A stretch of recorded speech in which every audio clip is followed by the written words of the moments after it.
बहुत साल पहले की बात है। एक जंगल में लीला नाम की एक गाय रहती थी जो गर्भवती थी। उसका पति का नाम था शिवा। दोनों एक दूसरे से बहुत प्यार करते थे। वो सब एक झुंड में रहते थे। जब भी सब घास चरने जाते तो एक साथ एकजुट होकर जाते थे, क्योंकि उस जंगल में जंगली जानवरों का बहुत ज्यादा खतरा था।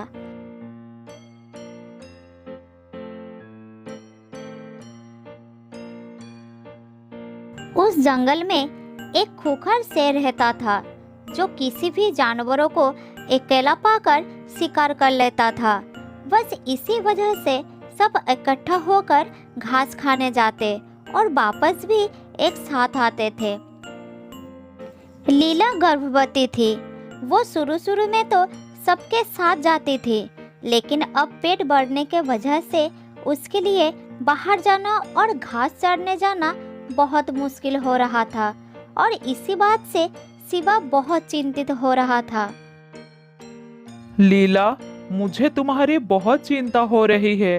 अब तुम घास चढ़ने सबके साथ नहीं जा पा रही हो, क्योंकि सब जल्दी जल्दी चलते हैं, जिस वजह से तुम अकेली पीछे रह जाती हो।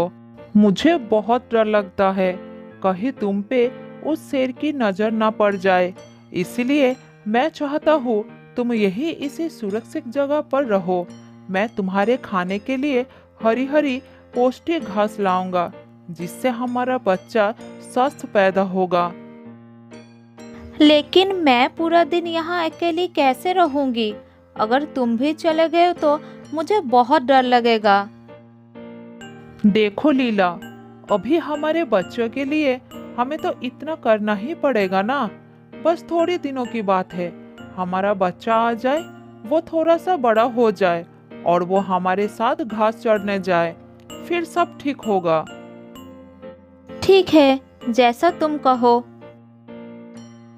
उस दिन के बाद से लीला को शिवा ने एक सुरक्षित जगह पर रखने लगा, ताकि उस शेर की नज़र लीला पर ना पड़े और वो बाकी जानवरों के साथ दूर जाने लगा। सारे दिन जंगल में घूमकर अपना पेट भरने के बाद शाम के समय जब वह घर लौटता था तो वो लीला के लिए भी हरी हरी घास लाता था। इसी तरह दिन बीतता गया। लीला पूरा दिन अकेला घर में रहती थी और शिवा के आने का इंतजार करती थी। ओह, कितना मुश्किल होता है अकेला समय गुजारना। शिवा, कब आओगे तुम? और ऊपर से भूख भी बहुत लग रही है। क्या करूँ? बाहर भी नहीं जा सकती, शिवा ने मना कर रखा है। तभी शिवा ने लीला के लिए घास लेकर आ जाता है। उसे देखकर लीला बहुत खुश हो जाती है। तुम आ गए शिवा, मुझे बहुत भूख भी लगी थी। तुम्हें छोड़कर मुझे पूरे दिन इस घर में अकेले रहना बिल्कुल अच्छी नहीं लगती। मुझे बहुत डर लगती है। हाँ हाँ, मुझे पता है, तभी तो मैं जल्दी आ गया। अब जल्दी से खा लो। लीला जल्दी से खाना शुरू करती है। इसी तरह और भी कुछ दिन बीत जाता है। एक दिन लीला ने एक छोटा सा बछड़े को जन्म देती है, जिसका नाम दोनों मिलकर सोनू रखते हैं। शिवा अपने बच्चे के लिए बहुत खुश था, इसलिए वो लीला और सोनू से कहता है, लीला, जब तक हमारा बच्चा थोड़ा बड़ा ना हो जाए तब तक तुम्हें यहाँ से बाहर नहीं जाने दूंगा। बाहर बहुत खतरा है। बस थोड़े दिनों की बात है, उसके बाद सब ठीक हो जाएगा। तब तक मैं तुम्हारी खाने पीने का खुद ध्यान रखूंगा। ये सब मैं इसीलिए कर रहा हूँ क्योंकि अगर तुम भी सोनू को लेकर घास चरने चलोगे तो सोनू को लेकर सबके साथ चलना बहुत मुश्किल हो जाएगा। वो अभी बहुत छोटा है, सबके साथ तेजी से नहीं चल पाएगा। मैं नहीं चाहता कि उस दुष्ट शेर की नज़र हमारे बच्चे पर पड़े। तुम ठीक कह रहे हो, यही करना ठीक होगा। जब तक हमारा सोनू थोड़ा बड़ा नहीं हो जाता तब तक मैं बाहर नहीं जाऊंगी। ठीक है, तुम जाओ, मैं यहाँ सोनू को संभाल लूंगी। लीला ने शिवा की बात मान के अपने घर पे ही रुकती है और शिवा रोज की तरह खाने के बाद अपनी पत्नी के लिए घास ले आता था। लीला अब पहले की तरह घर में अकेली नहीं रहती, उसके साथ उसका बच्चा भी था, इसीलिए पूरा दिन बच्चे के साथ व्यस्त रहती थी, उसकी देखभाल करती थी और दूध पिलाती थी।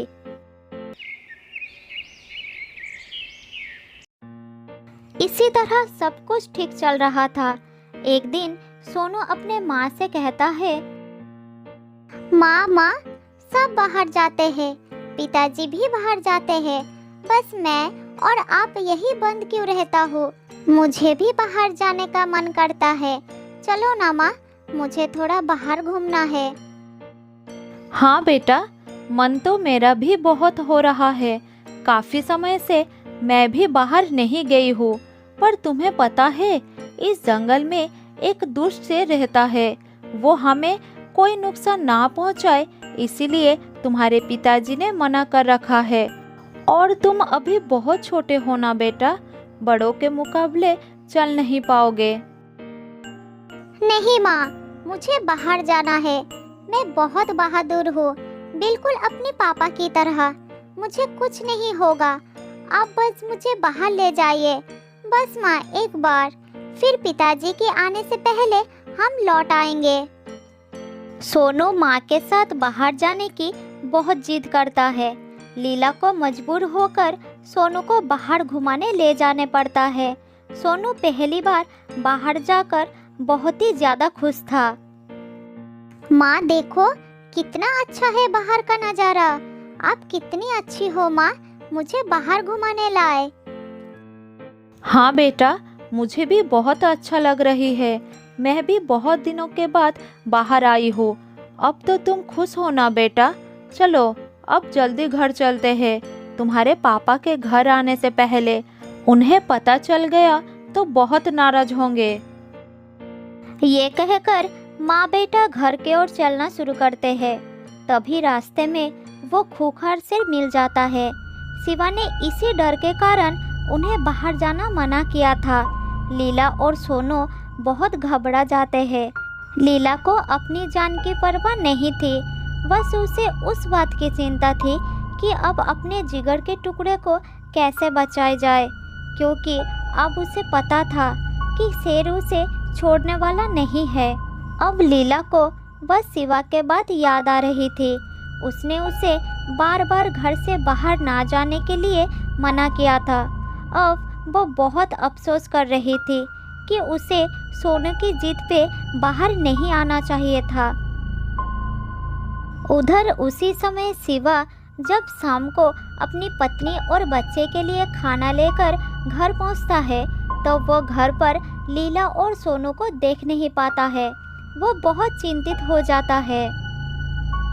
अरे ये क्या, घर में तो कोई नहीं है, आखिरकार कहाँ गए होंगे मेरे बीबी और बच्चे? हे भगवान, दोनों को रक्षा करना। फिर मन में डर और चिंता लेकर शिवा अपने बीवी और बच्चे को ढूंढने निकलता है। दूसरी तरफ शेर की खुशी का कोई ठिकाना नहीं था कि आज उसे बढ़िया भोजन मिल गया है। अरे वाह, लगता है आज मेरा दिन अच्छा बीतेगा। मुझे बिना मांगे दो शिकार मिल गए, मुझे ज़्यादा मेहनत नहीं करनी पड़ी, आज बढ़िया भोजन होगा। हे शेर राजा, तुम हमें छोड़ दो, हमें जाने दो, दया करो हम पर, तुम्हारे भी तो बीवी बच्चे होंगे। चलो ठीक है, वैसे तो मैं किसी पर तरस नहीं खाता, लेकिन बीवी बच्चे का सुन के मैं ये जरूर कर सकता हूँ। मैं तुम दोनों माँ बेटे में से किसी एक को खाऊंगा और किसी एक को छोड़ दूंगा। अब तुम ठीक करो, कौन मेरा शिकार बनेगा और कौन घर वापस जाएगा।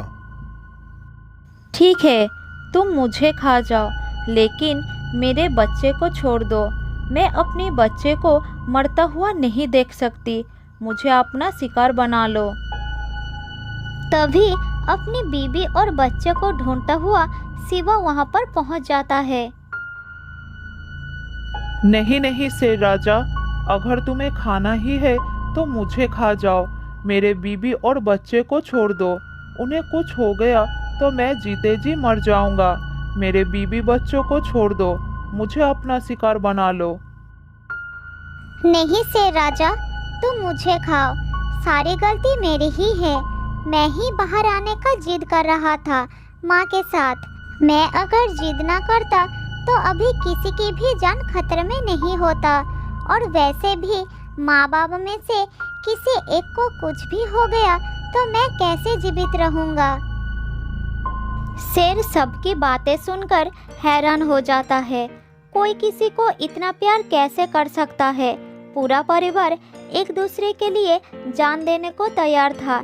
ये सब देखकर उसका मन नर्म हो जाता है। फिर वो कहता है, मैंने अपनी जिंदगी में अपने परिवार के लिए ऐसा प्यार कभी नहीं देखा। तुम सब एक दूसरे से कितना प्यार करते हो। एक दूसरे के बिना नहीं रह सकते हो। अगर मैंने तुम में से किसी एक को खा लिया तो तुम्हारा पूरा परिवार अधूरा हो जाएगा और मुझे पाप लग जाएगा। इसलिए मैंने फैसला किया है कि मैंने आज का दिन भूखा ही रह लूँगा, पर तुम में से किसी को भी नहीं खाऊंगा। जाओ, जियो अपनी जिंदगी खुशी से। सुनो बेटा, हमेशा अपनी पिता माता की बात मानकर चलना। फिर वो सब खुशी खुशी अपने घर लौट जाते हैं और सुख शांति से जीवन जीते हैं। बहुत साल पहले की बात है। सुंदरबन नाम का एक बहुत बड़ा जंगल था। उस जंगल में बहुत सारा जानवर मिलजुल कर रहते थे, जिनमें से दो दोस्त भी रहते थे। एक था कौवा और एक था हिरन। दोनों की दोस्ती बहुत गहरी थी। दोनों एक साथ जंगल में घूमते थे और मजे करते थे। जो मन में आया वो खाते थे और हमेशा तंदुरुस्त रहते थे। वो हर वक्त साथ रहते थे, साथ खाते थे और साथ रहते भी है।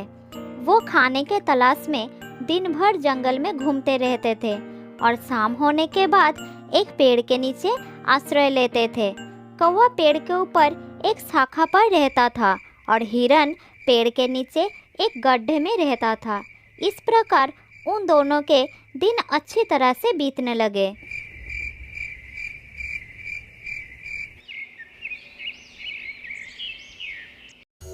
एक दिन जब वो दोनों जंगल में घूम रहे थे, तब एक चालाक लोमड़ी की नजर हट्टे कट्टे हिरन पर पड़ी और वो मन ही मन सोचने लगी, अगर मुझे इस हिरन को खाना है तो कोई ना कोई रास्ता निकालना पड़ेगा। अगर मैं इसके साथ दोस्ती कर लूँ तो इसको फंसा सकती हूँ। फिर इस हिरन का ताज़ा मांस मजे से खा सकती हूँ। हाँ, यही ठीक रहेगा। उस दिन से वो चालाक लोमड़ी हर रोज चोरी छुपे हिरन का पीछा करने लगी। एक दिन लोमड़ी ने देखा कि हिरन जंगल में घास खा रहा था और कौवा उसके पास नहीं था। फिर लोमड़ी धीरे धीरे हिरन के पास गई और कहने लगी, अरे हिरन, मेरे दोस्त, कैसी हो? आज तुम अकेले आए हो? हिरन अचानक लोमड़ी की आवाज़ सुनकर थोड़ा घबरा गया और वो चुपचाप खड़ा रहा। अरे रुको रुको दोस्त, घबराओ मत, मैं तुम्हें कुछ नहीं करूँगी। कौन हो तुम और मुझे अपने दोस्त क्यों बुला रही हो? मैं तो तुम्हें पहचानता भी नहीं। अरे भाई, जान पहचान तो हो ही जाएगी। क्या तुम मुझसे दोस्ती करोगे? नहीं, अनजान लोगों से दोस्ती नहीं करना चाहिए। माफ करना, मैं आपकी दोस्त नहीं बन सकता। मेरा एक दोस्त है। मैं इस जंगल में अकेली हूँ। मेरे सारे दोस्त मुझे छोड़कर चले गए हैं। मैं बहुत दुखी रहती हूँ और जब मैंने तुमको देखा तो मेरा मन खुश हो गया था। अगर तुम मेरी दोस्त बन जाओगे तो मैं बहुत खुश हो जाऊँगा। ये कहते कहते लोमड़ी की हृदय दुख से भर गई और उसकी आंखों में आंसू आ गई। लोमड़ी की आंखों में आंसू देखकर हिरन का दिल नर्म हो जाता है और वो उसकी दोस्ती स्वीकार कर लेता है। उस दिन से दोनों एक साथ समय बिताने लगे। नए दोस्त को पाकर हिरन कौवे को बिल्कुल भूल जाता है। दोस्त हिरन, क्या तुम मुझे अपना घर दिखाओगे? मैं तुम्हारा घर देखने के लिए बहुत उत्सुक हूँ। ले चलो ना दोस्त। हाँ दोस्त, बिल्कुल ले जाऊंगा। तुम मेरे नए दोस्त, तुम्हें अपना घर दिखाने में कोई समस्या नहीं है। चलो मेरे साथ। हिरन लोमड़ी को साथ लेकर अपने घर के तरफ चलना शुरू किया। इधर कौवा दूर से देखा कि हिरन और लोमड़ी साथ में चल रहे थे। फिर कौवा उनके जाने से पहले ही अपना घर में पहुंच चुका था। तब हिरन लोमड़ी को लेकर कौवे के पास आया। कौवा भाई, ये लोमड़ी मेरा नए दोस्त है। ये बहुत ही अच्छा है। इसका कोई और दोस्त है ही नहीं और अकेला रहता है। चलो हम दोनों ही इसके दोस्त बन जाते हैं। दोस्ती एक लोमड़ी के साथ? ये तो गलत ही होगी।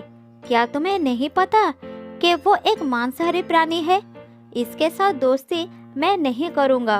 अब ये तुम्हारी मर्जी है कि तुम किससे दोस्ती करना चाहते हो। ऐसा कहकर कौवा वहाँ से उड़ गया। लेकिन हिरन को लोमड़ी पर बहुत भरोसा आ गया था। वो उसके साथ ही घूमने लगा। एक दिन लोमड़ी ने हिरन को कहा, दोस्त हिरन, आज मैं तुम्हें एक जगह ले जाऊंगी जहाँ तुम्हें अपना मनपसंद बहुत सारा खाना मिलेगा। हिरन ने लोमड़ी का बात मान लिया और वो उसके साथ चलना शुरू किया।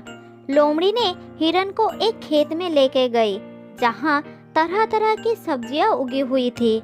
हिरन इतना खाना देखकर बहुत खुश हो गया। मेरे दोस्त, अगर तुम नहीं होते तो मुझे इतना स्वादिष्ट खाना कभी नहीं मिलता। अब तुम्हारी वजह से मुझे ये सब खाने को मिल रहा है। हिरन की बात सुनकर लोमड़ी मन ही मन सोचने लगी, हाँ, अगर मुझे तुम्हें खाना है तो तुम्हें खिला के मोटा तो करना ही होगा ना। हाँ दोस्त, मैं जानता था कि तुम्हें ये सब खाना बहुत पसंद आएगा, इसलिए मैं तुमको यहाँ ले आया। उस दिन के बाद से उन दोनों को इस खेत पर आकर खाने की आदत हो गई।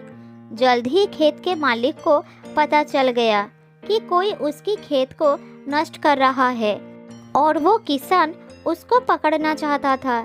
इसलिए खेत में उसने एक जाल बिछा दिया।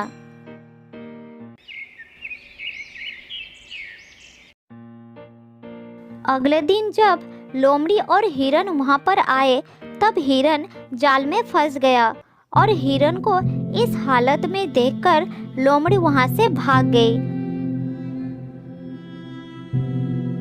और थोड़ी दूर जाकर छुप गई। वो इंतजार करने लगी कि किसान वहां पर आए और हिरन को मार दे। उधर हिरन मदद के लिए चिल्लाता रहा। उसने सोचा कि शायद लोमड़ी उसे इस जाल से मुक्त करेगी, लेकिन वो भाग गई। हिरन को तब कौवे की बात याद आया और वो चिल्लाकर कौवे से मदद मांगने लगा। कुछ देर बाद हिरन की आवाज कौवे को सुनाई दी और वो जल्द ही उसके पास आ गया। दोस्त, मेरी मदद करो, इस जाल से निकालो मुझे, नहीं तो खेत का किसान मुझे मार देगा। जल्द ही निकालो दोस्त। अगर तुम मेरी बात उस दिन मानती तो आज इस समस्या में नहीं पड़ना पड़ता। मैंने कहा था ना, वो लोमड़ी धोखेबाज है। तुम्हें मुसीबत में देखकर भी वो भाग गई। हाँ दोस्त, मुझसे बहुत बड़ा गलती हो गया है, लेकिन तुम मुझे जल्द ही इस जाल से निकालो। मेरा दम घुट रहा है, मैं मर जाऊंगा। ठीक है, एक काम करो, जब किसान आएगा तो तुम मरे हुए का नाटक करना और मैं तुम्हारे पैरों को चुभाते रहूंगा। जल्दी करो, मालिक आ रहा है। तब हिरन ने मरने का नाटक किया और कौवा भी हिरन के पैरों को चुभाते गया। ये देखकर किसान को लगा कि हिरन शायद मर गया और वो तुरंत जाल को खोल दिया। उसी समय मौका देखकर हिरन भाग निकला।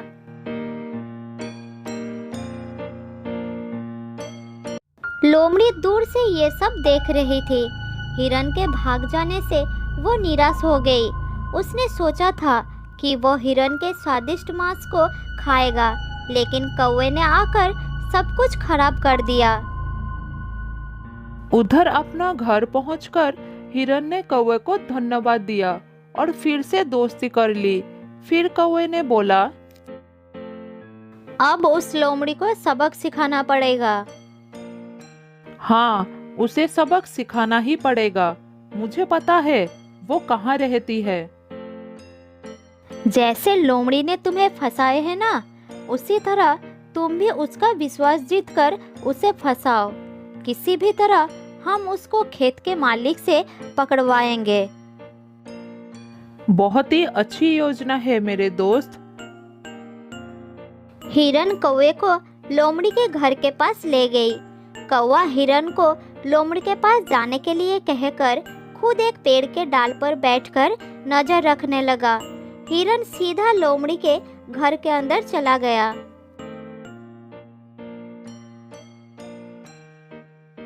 अरे दोस्त, तुम पहले की तरह मुझसे बात क्यों नहीं कर रही हो?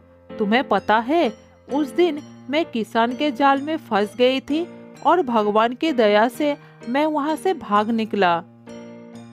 सच में? मैं तो पानी पीने गई थी, ये सोचकर कि तब तक तुम थोड़ा खाना खा लोगी। मुझे पता ही नहीं चला कि इतना कुछ हो गया, नहीं तो मैं तुम्हारी मदद जरूर करता। अब जो हुआ सो हुआ, बुरा मत मानो मेरे दोस्त। इस बार तो हिरन खुद मेरे पास आया है, अब तो मुझे इसको खाना ही पड़ेगा। फिर दोनों साथ साथ समय बिताने लगे। फिर एक दिन चालाक हिरन उस लोमड़ी को खेत के पास ले गया। लोमड़ी बात करते करते जाल को नहीं देख पाई और जाल में फंस गई। मेरे दोस्त हिरन, मुझे बचाओ, मैं इस जाल में फंस गई हूँ। तुमने उस दिन मेरे साथ यही किया था ना? अब खुद देख लो कैसा लगता है। मैं चलता हूँ। ये कहकर हिरन वहां से चला गया और कौवे के पास बैठकर देखने लगा कि लोमड़ी क्या करती है। लोमड़ी जाल से बाहर निकलने के लिए छटपटाता रहा। थोड़ी देर बाद खेत का किसान आ गया और देखा एक लोमड़ी जाल में फंसा हुआ है। उसे लगा कि यही लोमड़ी है जो उसकी फसल को नष्ट कर रहा था। फिर किसान ने लोमड़ी को पकड़कर ले गया और एक पिंजरे में बंद कर दिया। किसान के जाने के बाद हिरन और कौवा उसके पास गए। तुमने मुझे धोखा दिया था। मैंने तुम्हें अपना दोस्त समझा, लेकिन तुमने मुझे मौत के मुंह में छोड़कर भाग गए। अब तुम इस पिंजरे में बंद रहो, यही तुम्हारी सजा है। मैं चलता हूँ। ये कहकर कौवा और हिरन वहां से चले गए और उस दिन के बाद से वो दोनों खुशी खुशी रहने लगे।